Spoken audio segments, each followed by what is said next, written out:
Sebelumnya di Undead Ravening, Kang Feng berhasil menukarkan rumput biru dengan benda yang dipercaya sangat bagus untuknya, yakni di kemudian hari terhadap seorang wanita coy. Selain itu, Kang Feng juga berhadapan dengan dua saudara, yakni kakak ketiga dan si bungsu. Tidak ada kesulitan bagi Kang Feng menghadapi dua orang sekaligus.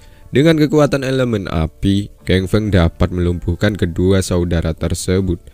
Lalu ia mengambil benda milik kakak ketiga, yakni pelahap jiwa, sehingga kedua nyawa orang ini disedot oleh benda yang berhasil diambil Kang Feng sebelumnya. Selain itu ada Zhang Dasu yang memperlakukan Yue dengan cara tidak mengenakan. Selain dendam, Kang Feng juga berencana untuk membuat Zhang Dasu tersungkur. Bukan itu saja, adiknya juga ia kalahkan. Di lain tempat ada Meng Yu menghabisi para murid yang diketahui murid itu berasal dari pemurnian artefak sendiri. Dan Yue juga dibawa oleh sesosok misterius. Nah, jadi di video ini sesosok asli Meng Yu akan terungkap dan masih banyak lagi coy, seperti ujian sekti akan berlangsung. Yuk langsung saja kita masuk ke ceritanya.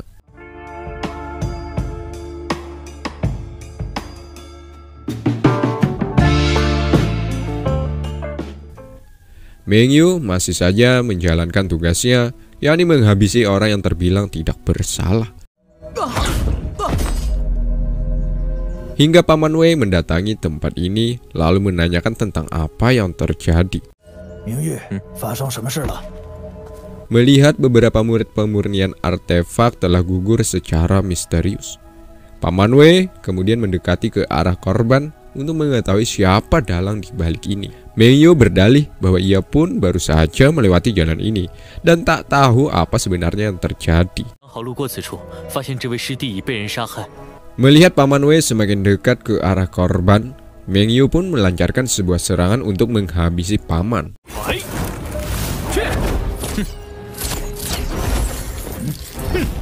Untungnya Paman Wei memiliki keterampilan bertarung yang cukup tinggi, sehingga serangan Meng Yu hanya seperti angin lewat bagi paman. Bahkan serangan Meng Yu dapat ditangkis menggunakan tangannya.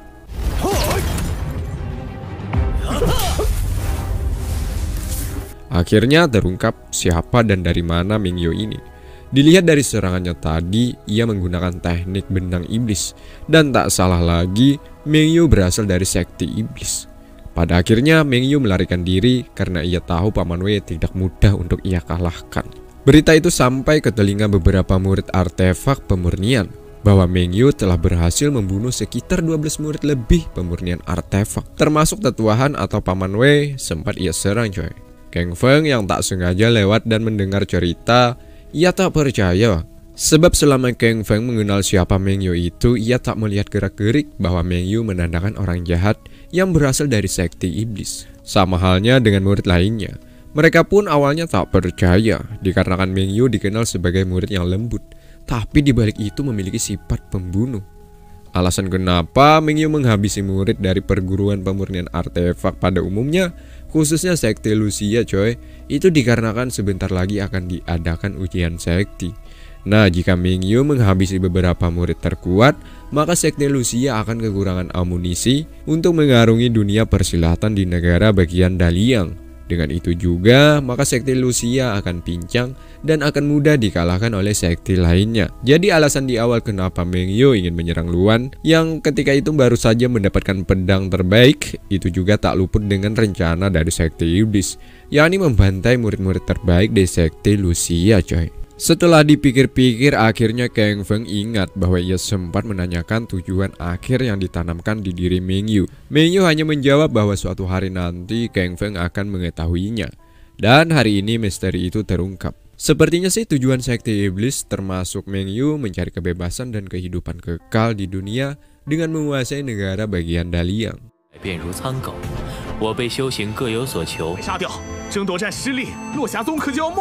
Sampai sini membuat Kang Feng semakin bingung saja coy. Kenapa target pembunuhan berantai dirinya tidak terkena? Bisa jadi karena Kang Feng bukan termasuk murid yang pandai dari segi spiritual. Yang Meng Yu tahu Kang Feng hanyalah seorang murid yang pandai memurnikan sebuah benda. Maka dari itu Kang Feng berkeinginan untuk meningkatkan lagi kualitas bela dirinya, agar sesuatu buruk di kemudian hari tidak terjadi pada dirinya. Ditambah lagi ujian sekti akan segera berlangsung. Kang Feng berencana untuk mendapatkan pel fondasi yang dipercaya sangat bagus meningkatkan kualitas bela diri. 我本就灵根不佳，若不能参加矿藏争夺战拿到筑基丹，恐怕筑基无望。 Tak lama kemudian datanglah Guru Feiwu. Guru sudah mengetahui pertanyaan apa yang ingin ditanyakan oleh Kang Feng ini. Salah satunya tentang kasus barusan. Ya, Guru Feiwu mengaku bahwa dirinya adalah orang paling bersalah atas gugurnya beberapa murid senior. Mungkin dikarenakan guru hanya seorang manusia dan tak luput dari kesalahan. Salah satunya tentang pengawasan terhadap semua murid.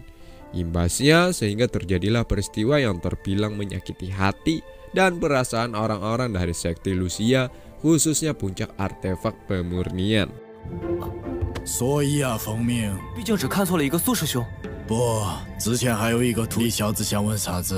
嗨，只 Jadi mulai saat ini semua murid artefak pemurnian untuk sementara waktu dilarang untuk keluar dari area tempat ini dengan tujuan agar terhindar dari mara bahaya. Selain itu, Guru Feiwu juga tahu bahwa muridnya Kang Feng menginginkan pel fondasi.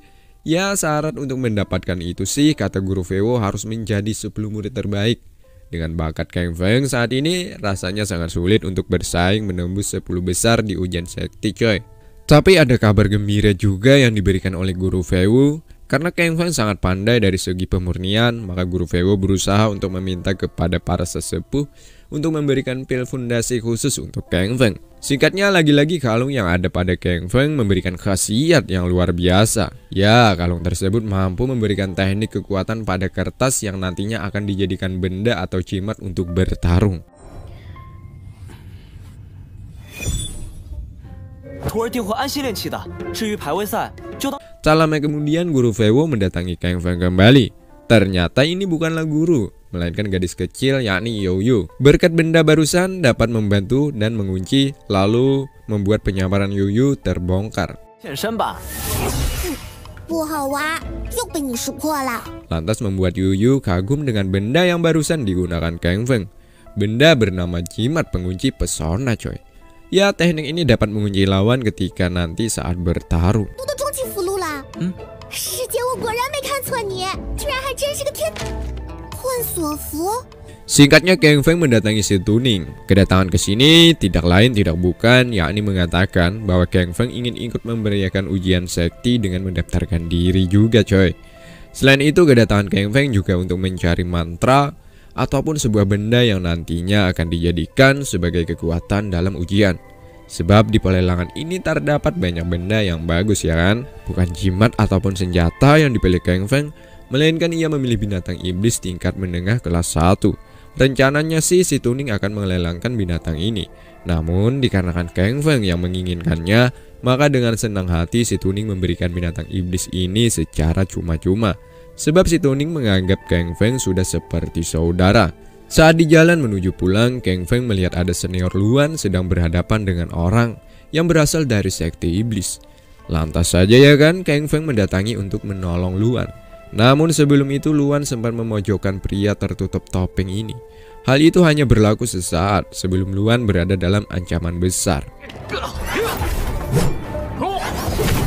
雕虫小技，受死吧！无耻守卫，竟敢偷袭！ Untungnya di waktu yang pas Kang Feng datang menyelamatkan. Menggunakan teknik pengunci pesona, pria tertutup topeng ini dapat Kang Feng kalahkan. Kemudian jiwanya dihisap menggunakan teknik yang dimiliki Kang Feng.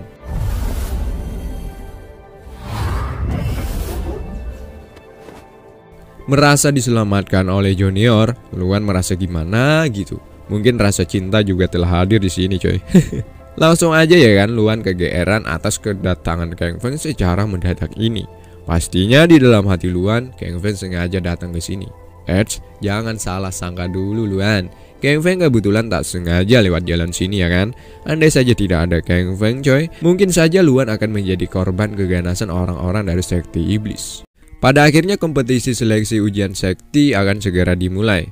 Luan, Yoyu, dan Kang Feng datang barengan.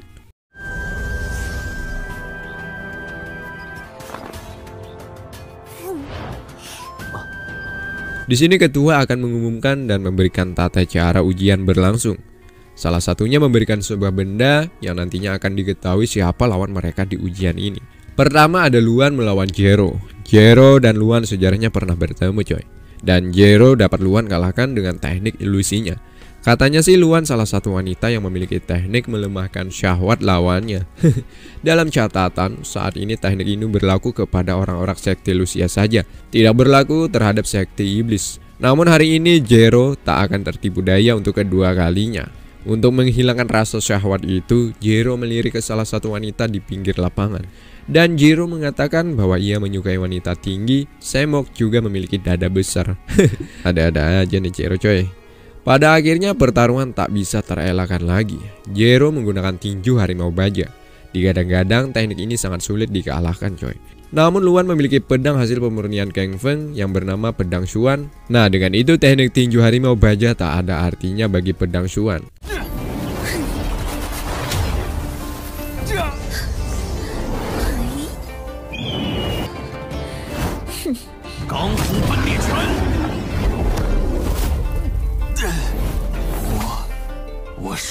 Dengan ini sudah cukup meyakinkan bahwa Luanlah yang jadi pemenangnya. Ya, dengan kemenangan ini, para tetua meyakini bahwa Luan akan berhasil masuk menjadi murid terbaik 10 besar di ujian ini. Melihat gaya bertarungnya sangat amazing. Selanjutnya ada Kang Feng melawan Shigoi. Shigoi sudah berada di tingkat 7 coy.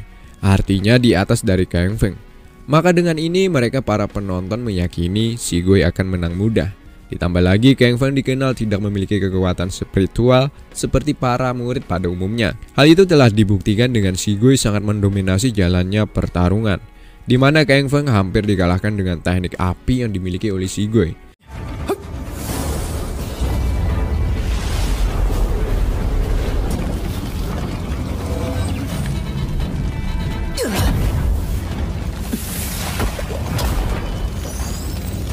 Jika terusan seperti ini, Kang Feng akan kalah. Ia mencari cara untuk mengantisipasi serangan brutal yang dilepaskan oleh lawannya. Kang Feng ingat bahwa ada teknik pertahanan dari api. Nah, ia pun menggunakan serpihan jimat ini untuk dijadikan armor sekaligus pertahanan yang anti api coy. Benar sekali. Meski beberapa kali Shigoi melepaskan serangan apinya, tak membuat Kang Feng merasakan efeknya.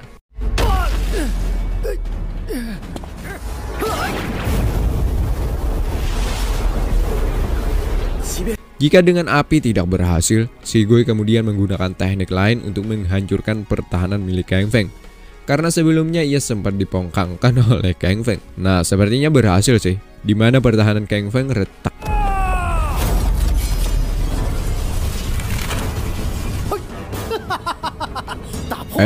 Tapi bisa kembali utuh coy.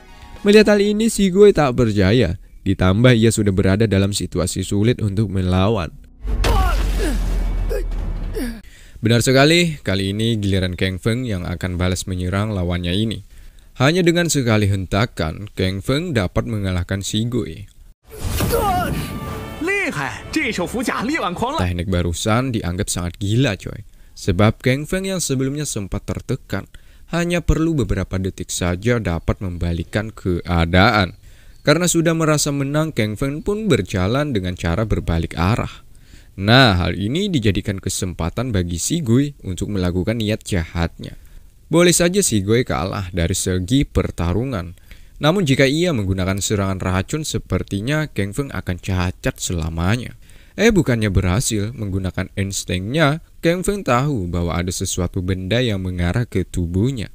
Dengan sekejap racun tersebut malah mengenai Shigoi sendiri. Inilah yang dinamakan senjata makan tuan. Pada akhirnya, Shigoi benar-benar kalah dan ia akan mengalami cacat akibat racun barusan. Senior dari Shigoi yang melihat juniornya dipermalukan seperti itu, ia berjanji jika kelak bertamu dengan Shen Kang Feng, maka ia akan membalas dengan cara 100 kali kepedihan yang menimpa Kang Feng nantinya. Selanjutnya ada tanpa nama melawan Kang Feng. Seperti biasa, Kang Feng selalu dapat mengatasi hadangan di depannya. Yap, menggunakan beberapa gerakan yang terbilang konyol, Kang Feng dapat mengalahkan lawannya coy. Dengan itu juga, maka ujian seleksi hari ini resmi ditutup. Dan besok sore akan dilanjutkan kembali. Tentunya besok hari lawan akan semakin hebat ketimbang hari pertama ujian ya kan. Ditambah lagi tetua sekte sepertinya memiliki cara tersendiri untuk menonjolkan murid-muridnya. Karena di mana ujian berlangsung hanya memiliki waktu istirahat beberapa jam saja coy. Tidak sama seperti ujian tahun sebelumnya yang memakan waktu sekitar 3 hari waktu istirahat. Itu semua diyakini para anak didik tetua Han Wei alias paman Han Wei agar tenaga Kang Feng benar-benar habis. Sebab Kang Feng barusan sangat banyak mengeluarkan energi ya kan. Hal itu pun juga dirasakan oleh Kang Feng bahwa situasi ini sangat tidak menguntungkan bagi dirinya. Setelah kemenangan, Kang Feng dari beberapa pertandingan sebelumnya mampu mencuri perhatian para murid dari perguruan lain. Tentunya ini semua menjadi ancaman baginya coy, di mana mereka memprediksi perguruan artefak pemurnian akan terbang tinggi di ujian sekti tahun ini. Tak lama kemudian ada Han Hu, ya dialah seniornya dari Shigoi. Kedatangannya ke sini tentunya ingin mengajak Kang Feng gelut coy. Sebab Han Hu sudah tak tahan melihat kesombongan Kang Feng. Ditambah juniornya Shigoi juga dipermalukan di depan umum oleh Kang Feng itu coy. Kebetulan Yuyu juga ada di sini. Ia meski kecil namun memiliki kemampuan yang luar biasa. Namanya juga anak si penguasa ya kan. Tentunya Yuyu dibekali beberapa teknik yang mumpuni. Salah satunya teknik kontrol roh. Dengan ini sudah cukup membuat Han Hu spontan bergerak menuruti keinginan Yuyu. Han Hu dipermalukan saat di sini. Seketika saja Han Hu langsung bersujud di hadapan Kang Feng. Hal ini membuat para juniornya bengong. Lah kok seniornya jadi seperti ini?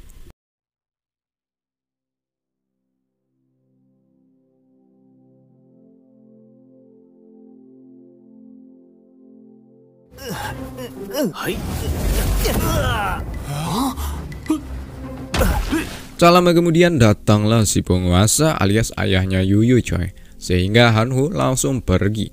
Sementara Yuyu juga ingin cepat-cepat pergi karena di mana jimat yang digunakan Yuyu tadi sepertinya hasil curiannya dari ayahnya sendiri.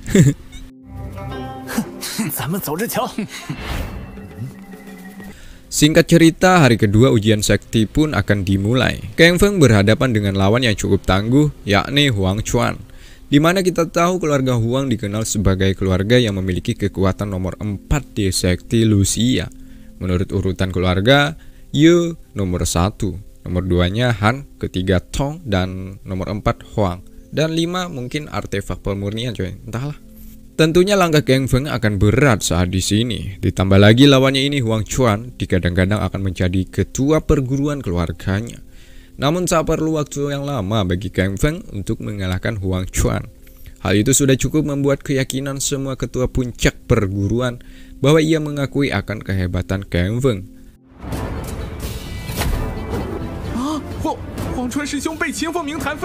Selanjutnya Kang Feng berhadapan dengan Han Hu, keluarga terkuat nomor 2 sekti Lucia. Han Hu sudah menanam rasa dendam, apalagi kemarin sudah pernah dipongkangkan oleh Kang Feng ya kan.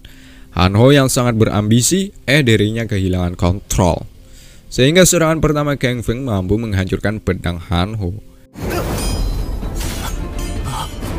Melihat pedangnya patah, tidak ada pilihan lain lagi selain mengeluarkan teknik rahasia yang diberikan oleh kakeknya Han Wei, alias paman Han Wei coy. Sekaligus tetua dari perguruan keluarga Han. Sepertinya Han Hu ingin benar-benar membunuh Kang Feng. Beberapa tetua pun sangat menyayangkan dengan kejadian ini berlangsung. Ya, karena ini hanyalah sebuah ujian, kenapa Han Hu benar-benar berambisi untuk membantai Kang Feng. Namun kenyataannya di lapangan, Kang Feng dapat mengimbangi dengan tekniknya. Sesekali Kang Feng balas menyerang. Menggunakan jimat dan senjatanya, Kang Feng mengejutkan semua orang. Han Hu dapat ia kalahkan.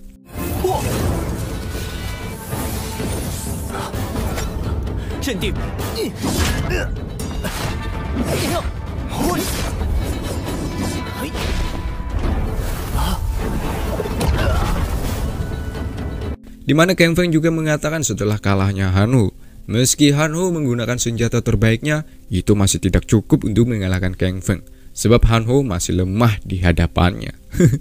Terlihat di pinggir arena ada seorang senior yang kagum melihat kemampuan Kang Feng barusan. Ya, senior ini sangat menantikan pertemuan di antara keduanya nanti ketika di tengah arena. Rupanya Han Hu masih belum merasa kalah. Ketika Kang Feng ingin pergi karena merasa menang, Han Hu mengeluarkan tekniknya. Namun sial, Han Hu pun tak percaya sebab Kang Feng dapat menghindari dari serangan barusan yang ia lepaskan. Sekali lagi Kang Feng menyombongkan diri. Hanya karena orang lain tidak bisa, bukan berarti itu juga berlaku terhadapnya. Karena masih bersikukuh untuk melawannya, maka jangan salahkan Kang Feng lagi jika ia bertindak lebih kejam, sehingga terjadilah.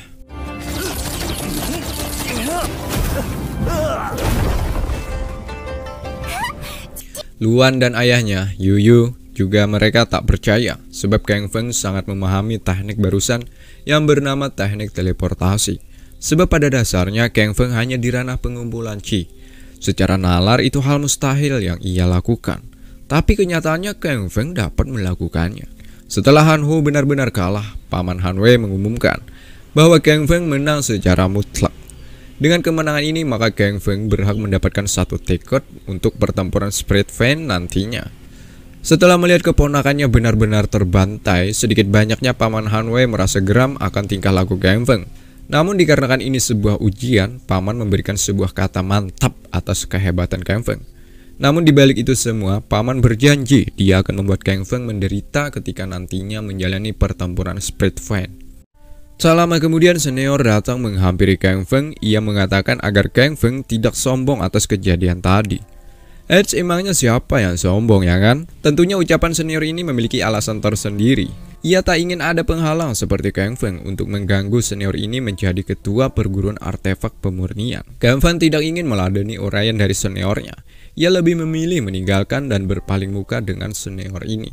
Singkatnya, sudah ada beberapa murid termasuk Kang Feng yang berhasil lolos untuk mewakili sekte Lucia dalam memperebutkan tambang roh di kerajaan Daliang nantinya. Selain sekte Lucia, ada sekte pemurnian darah, pengusir roh, Taisu, dan sekte Gunung Harimau. Keenam sekte itu nantinya akan hadir saling memperebutkan tambang roh.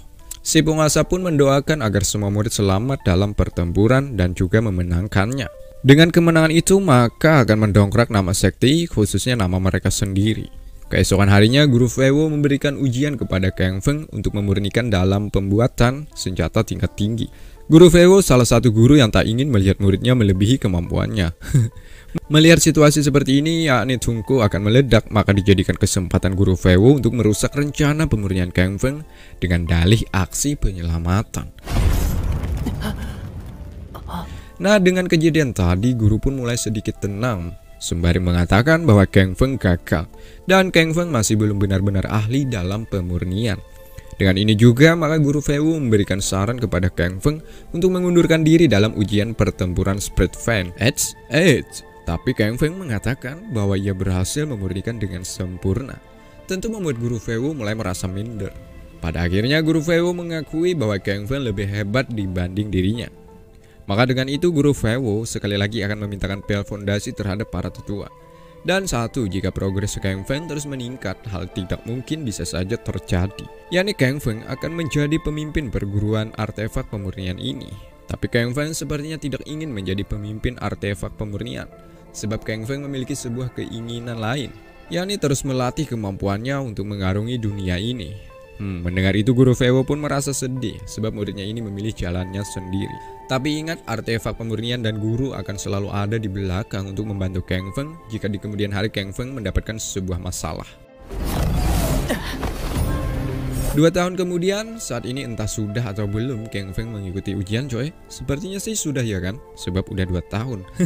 Di sini Mimin hanya mengikuti jalan ceritanya alias tidak mengurangi kesucian film ini.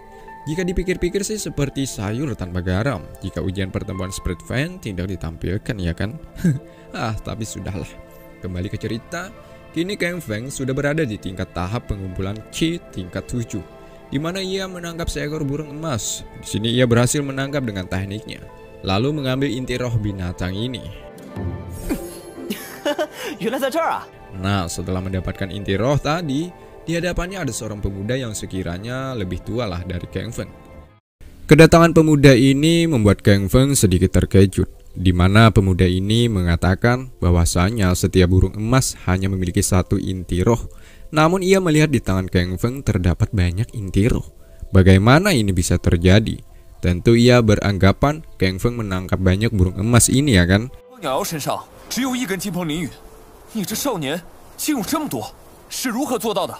Kang Feng hanya membalas bahwa ia hanya beruntung saja mendapatkan banyak inti roh. 一个乡下出来的野小子。 Pemuda ini pun juga mengetahui bahwa dia adalah Kang Feng yang sebelumnya membunuh orang-orang dari keluarga Zhang. Ya, kedatangan pemuda ini untuk mengatakan bahwa keluarga Zhang menyayembarakan nyawa Kang Feng dengan harga yang fantastis. Pemuda ini kemudian mengancam Kang Feng jika tidak ingin terjadi kenapa-napa ya kan terhadap nyawa Kang Feng sendiri, maka pemuda ini meminta inti roh itu agar diberikan kepadanya. Dengan itu maka permasalahan hari ini kelar. Dan pemuda ini tidak akan menyakiti Kang Feng, juga akan tutup mulut bahwa ia bertemu langsung dengan Kang Feng saat di sini. 100块下品灵石来买你的命，把你手上的金鹏灵亲传弟子，也就是被你杀死的张家二少的尸血。秦什么名？道友。 Namun Kang Feng tak takut, ia pun juga tak ingin berada di bawah bayang-bayang orang ini ya kan? Sehingga Kang Feng menggunakan serangannya dan dapat melukai tangan pemuda ini. Lalu dilanjutkan dengan trik jimatnya, sehingga mampu membuat pemuda ini kehilangan kesadaran. Seakan-akan ia melihat burung ini adalah si Tuning, wanita yang sebelumnya ia taksir.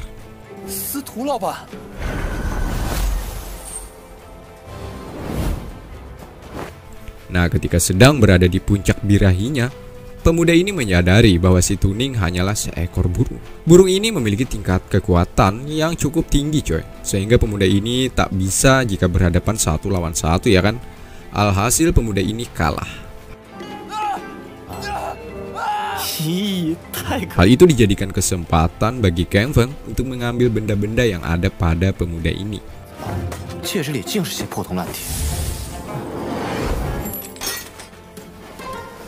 Sedikit info coy, selama 2 tahun Kang Feng berlatih, aneh kira ujian perebutan tambang roh udah kelar. Ternyata baru ingin dimulai coy.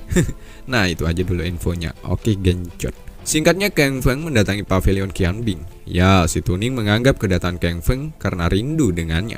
Oh tidak, kedatangan Kang Feng ke sini hanya untuk mencari benda yang bagus agar dapat menemaninya ketika di ujian nanti.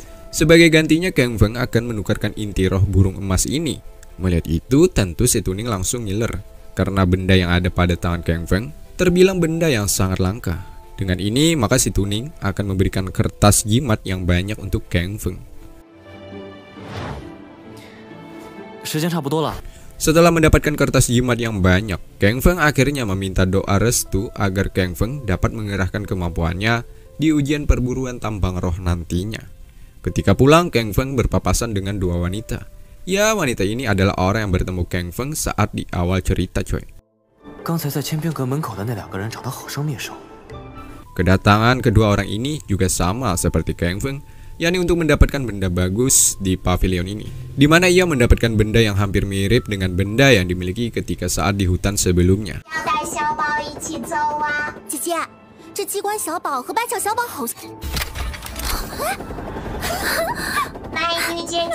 Selain itu, kedua wanita ini juga ingin mencari seseorang yang pandai dalam pemurnian pedang. Namun untuk sementara orang yang diinginkan oleh kedua wanita ini tidak dapat ditemui dengan waktu yang singkat. Ya benar, siapa lagi kalau bukan Kang Feng orangnya coy.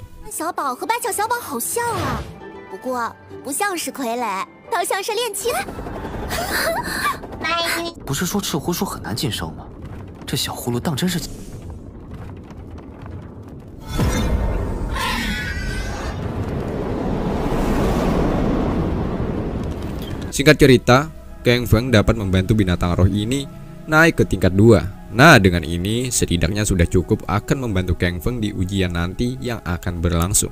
Selain itu, tak lupa Kang Feng juga berterima kasih kepada kalung yang ada pada dirinya ini. Ya, ini semua termasuk kemampuan Kang Feng saat ini tak lepas dari peran sang kalung coy. Setelah 2 tahun akhirnya mereka bertemu lagi, ada Luan dan Yuyu. Mereka melihat Kang Feng berkembang pesat dalam kultivasinya. Saat ini Kang Feng sudah berada di tingkat 7. Di sini Han Ho juga ada coy. Menurutnya meskipun Kang Feng berada di tingkat 7, namun perkembangan Kang Feng masih lamban. Gak kapok-kapok nih orang. Karena mereka saat ini satu tim, sehingga Kang Feng tak akan memberikan Han Ho pelajaran seperti sebelumnya.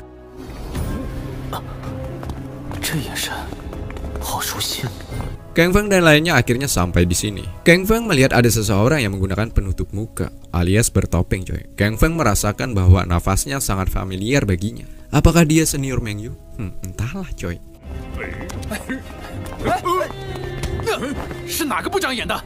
Di sini Xiao Fang tak sengaja menabrak Duan dari sekte Kuling, di mana Xiao Fang juga tak sengaja melepaskan benda dan diambil oleh Duan.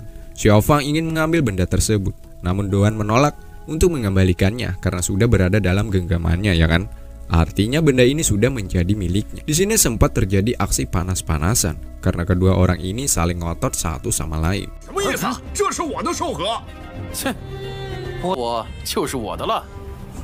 Pada akhirnya pria bertopeng inilah yang akan menengahi, yakni dengan menyuruh mereka bertarung di arena. Jika menang maka berhak untuk memiliki benda barusan, sehingga mereka keduanya deal untuk bertarung coy.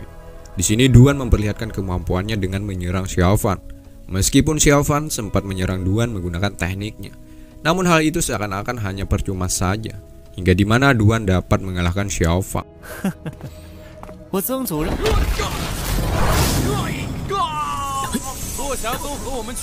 Han Ho yang datang saat itu mulai memanasi Kang Feng agar turun ke arena untuk mengalahkan Duan, karena di mana menurutnya ini bersangkutan dengan nama sekte.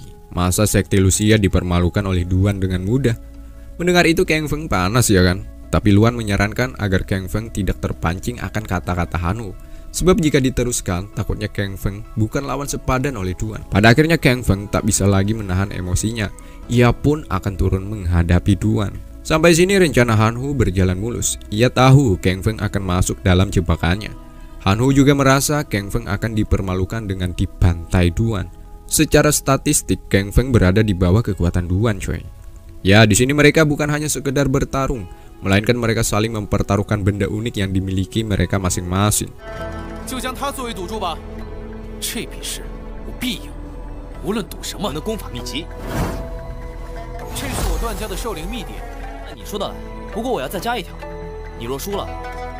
Semua orang menganggap Kang Feng bodoh, sebab mana mungkin Kang Feng akan menang coy. Tapi kenyataannya di lapangan, Duan dapat ia kalahkan menggunakan tekniknya. Sehingga terjadilah.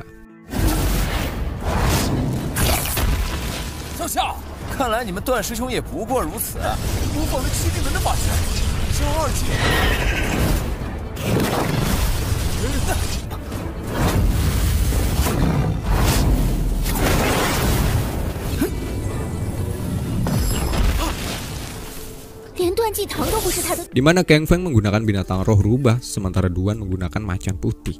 Hingga di mana Kang Feng dapat mengalahkan Duan sehingga ia menang dalam perjudian ini. Lalu diakhiri dengan diserapnya oleh binatang roh lainnya yang dimiliki oleh Kang Feng. Pada akhirnya Duan benar-benar kalah. Dengan kemenangan ini sekte Lucia merayakan dengan menyanjung nama-nama Kang Feng. Sementara itu, si pria bertopeng ini memperlihatkan gestur yang sangat mencurigakan. Hari ini bolehlah mereka bersenang-senang, tapi tunggu, sebentar lagi pria bertopeng ini akan membuat mereka menderita. Ya benar, pada malam hari ia menggunakan tekniknya menyulap dua murid dari sekte Lucia untuk menyerang warga sekitar.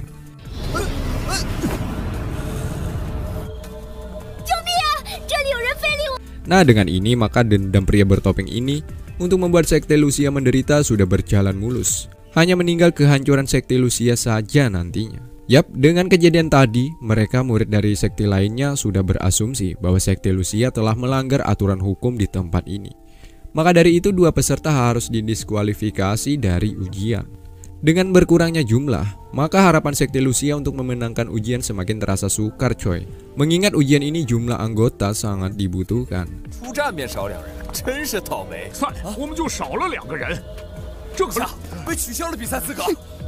Sedangkan Kang Feng yang mencurigai pria bertopeng ini, ia pun mengikuti hingga ke tengah hutan, di mana pria bertopeng ini mulai mencurigai atas keberadaan Kang Feng coy. Sehingga pria bertopeng ini pun mengatakan bahwa keberadaannya di sini untuk menjaga hutan ini dan meminta Kang Feng balik badan, sebab ia akan mengeluarkan mantra agar hutan ini terjaga dari orang-orang jahat. Hal ini dijadikan kesempatan bagi pria bertopeng untuk lari.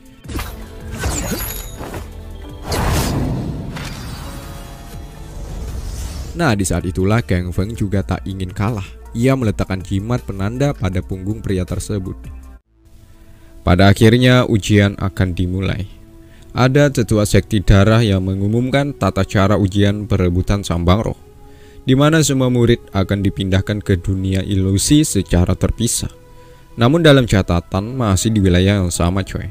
Jadi kemungkinan besar mereka nantinya akan saling bertabrakan satu sama lain. Murid terakhir yang dapat bertahan di dunia ilusi maka akan ditetapkan sebagai pemenang alias juaranya. Dan satu yang perlu diingat para peserta, kerusakan atau luka dalam bertarung di dalam ilusi itu hanyalah sebuah ilusi.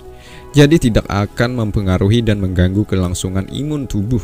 Tapi tetap harus diusahakan para peserta bekerja keras untuk memenangkan ujian ini. 在幻境中受到的一切伤害都是幻象，不会有生命危险。脉争夺战，你们会被随机传送到幻境中5处防御据点。 Dan ini adalah sebuah cermin di mana cermin itu bisa dikatakan seperti CCTV coy. Jadi apa yang dilakukan para peserta akan dilihat dan diproyeksi langsung oleh para tetua nantinya.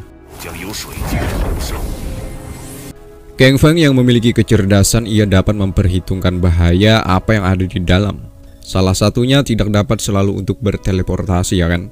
Sehingga Kang Feng memberikan jimat kepada Luan untuk dapat berjaga dari segala ancaman mara bahaya nantinya.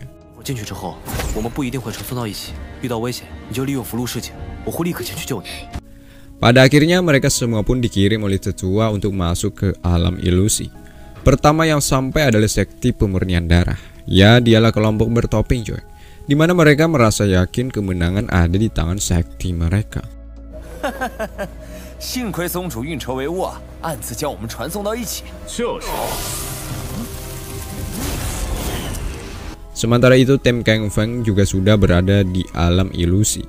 Di sini Kang Feng merasakan ada kejanggalan, sebab monster iblis berjalan di depannya kok dapat mengguncangkan tanah.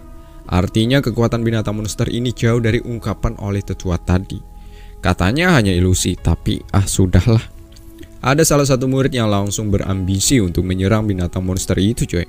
Padahal Kang Feng sudah mengingatkan agar tidak terlalu cepat mengambil keputusan. Ya tapi apa boleh buat, murid itu hanya menghiraukan perkataan Kang Feng. Lagian jikapun terluka itu hanyalah sebuah ilusi. Karena tidak mendengarkan ucapan Kang Feng, alhasil mereka benar-benar kalah dan terluka. Kemudian kembali ke alam nyata.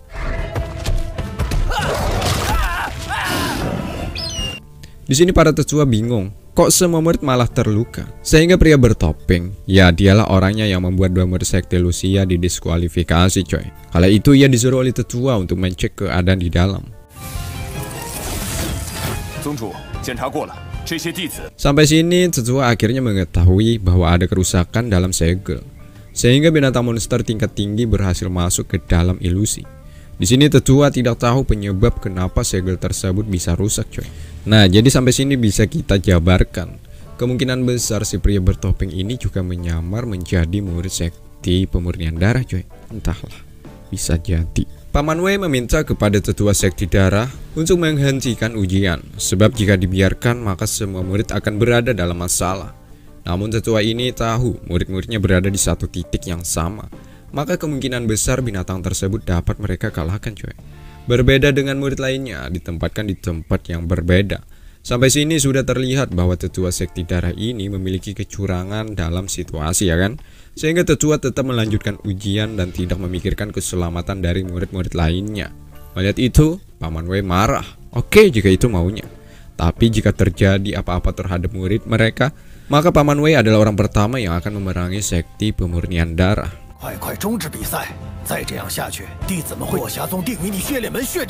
Kembali ke sini, terlihat Kang Feng dapat mengalahkan monster iblis ini menggunakan jimatnya coy.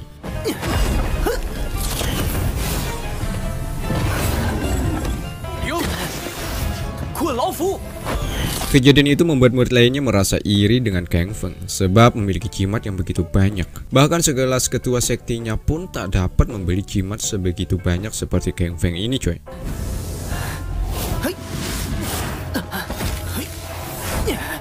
Setelah selesai, mereka pun mendatangi Kang Feng. Katanya sih mereka ingin mengajak Kang Feng bergabung dengan timnya. Tapi di balik itu mereka memiliki cara jahat, yakni mencuri jimat yang ada di tangan Kang Feng. Benar sekali, Kang Feng pun berpura-pura terluka setelah melakukan pertarungan melawan binatang monster iblis sebelumnya. Tujuannya untuk mengetahui niat sebenarnya kedua orang ini coy. Nah dikala itulah kedua orang itu ingin membunuh Kang Feng yang mereka anggap sudah tak berdaya. Tapi lihatlah, Kang Feng dapat mengalahkan kedua orang ini. Sementara itu Luan sedang dirayu oleh dua murid lainnya. Karena merasa risih, Luan langsung menghajar mereka.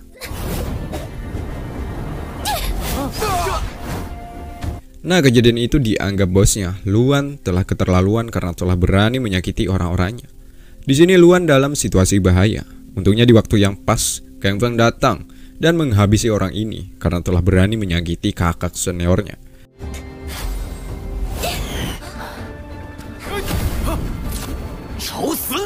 Menggunakan binatang penghisap, orang itu langsung meninggal.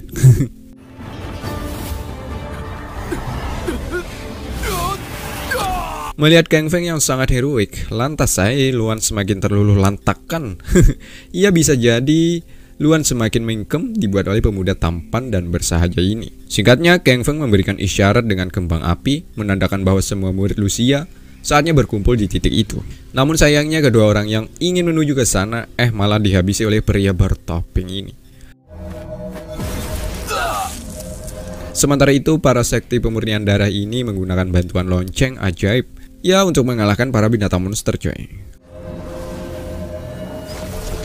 Sedangkan senior Lin yang kala itu masih sendiri berusaha untuk mengalahkan para kawanan binatang ini. Usahanya itu berjalan mulus. Nah, kemudian datanglah pria bertopeng. Ya, tujuannya untuk membantai murid-murid dari sekte Lucia. Salah satunya senior Lin ini. Di sini senior Lin dibuatnya tak berdaya akan kehebatan pria bertopeng ini, coy. Hingga akhirnya Kang Feng datang untuk menyelamatkan senior Lin. Kang Feng tahu kenapa binatang tingkat tinggi berdatangan di alam ilusi ini. Itu dikarenakan olah pria bertopeng ini yang tadi malam menghancurkan segel. Ya, ternyata dia menghancurkan segel, coy, malam tadi. Ya, ternyata malam tadi pria bertopeng ini telah menghancurkan segel, coy. Maka tak ada alasan lagi bagi Kang Feng untuk bermain-main, karena perbuatannya lah semua orang terluka akibat amukan binatang monster. Di sini pria bertopeng tersebut lari meninggalkan Kang Feng sesaat. Sebab sebentar lagi para binatang monster akan hadir menerkam mereka.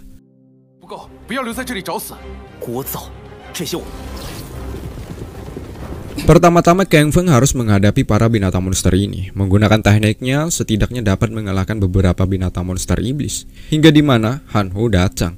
Di mana Han Ho sudah mengkhianati sekte Lucia, coy, dengan bergabung dengan pria bertopeng tadi. Sehingga pengkhianat ini harus mendapatkan ganjaran yang sepadan. Kang Feng menghajarnya.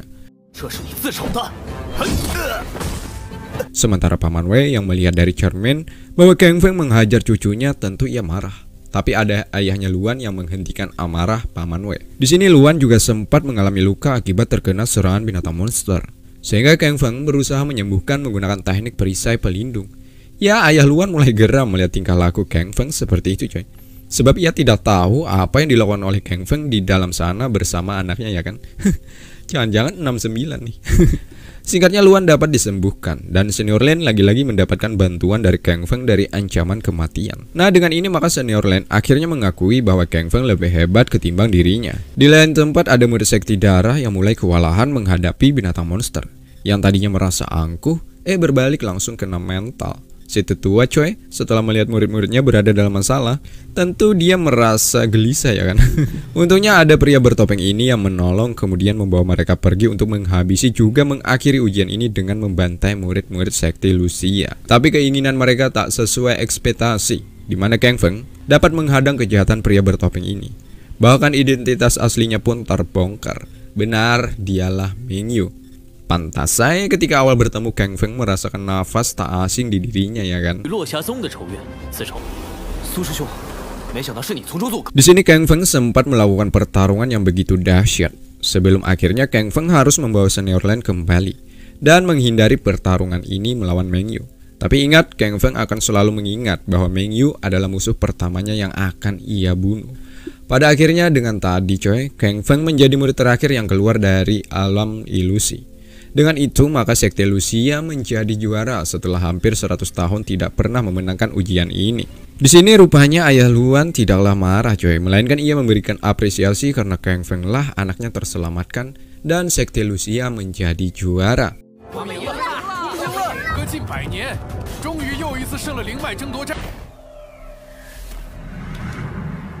Dan film pun bersambung.